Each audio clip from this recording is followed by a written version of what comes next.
my thoughts to less than 5 minutes. And I'm thinking less than that. Pat always told me that people lose interest after about a minute. But that was probably when he would switch on his earbud, pre-Bluetooth, so that he could hear the Yankee game. So if the Yankees are playing tonight, please feel free, in Pat's honor. Anyone who knew Pat knew that he had a very dry sense of humor. And I believe many of the people in the news business do, because you see some pretty strange goings on. And it all accumulates in your mind. In my husband's case, it started when he was a child. Pat's grandfather, who lived next door in Des Moines, Iowa, he started a newspaper empire in the Midwest. His father was an internationally known owner of a media empire.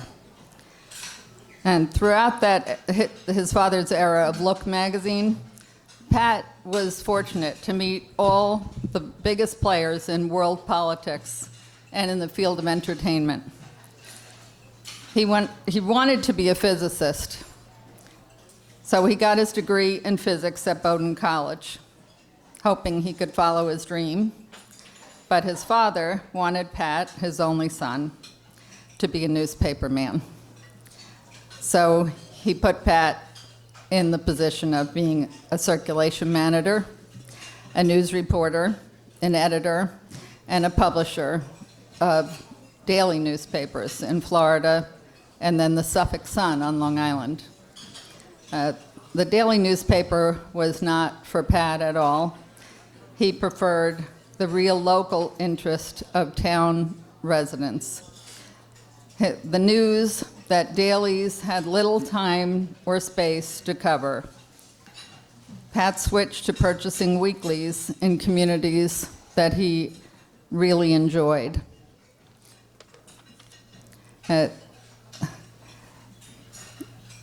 Pat loved both sides of the business, the news side and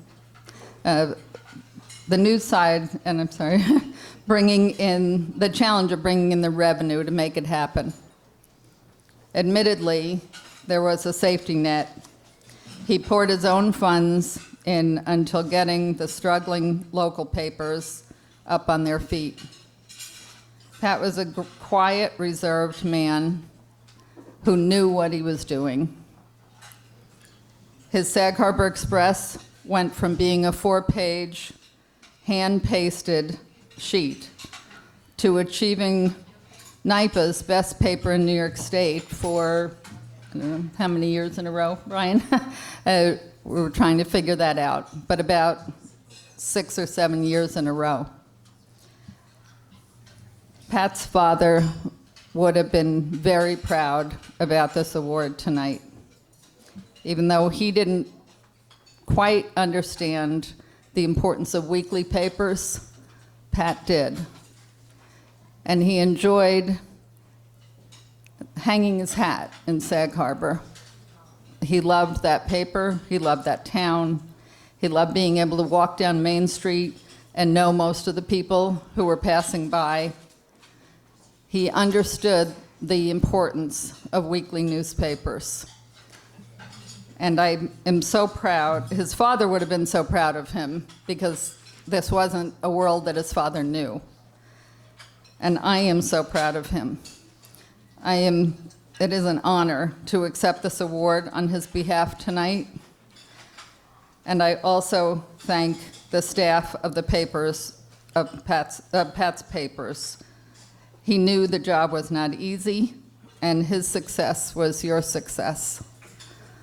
So thank you to the Press Club of Long Island, which was dear to my heart, dear to my husband's heart, and thank you very much for the staff members who kept Pat happy, kept him going, kept him feeling like he was passing on the newspaper business to the next generation.